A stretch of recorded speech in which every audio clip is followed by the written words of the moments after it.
Samsung Washing Machine 3E1 Error Code Troubleshooting Guide Solution. Switch off the appliance at the power board, then wait 30 seconds. Switch on the appliance and start a new program.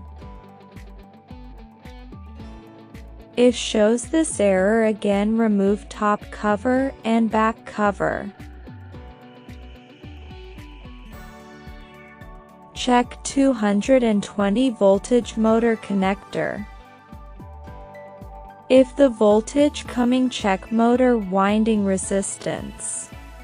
If resistance not okay, replace the motor.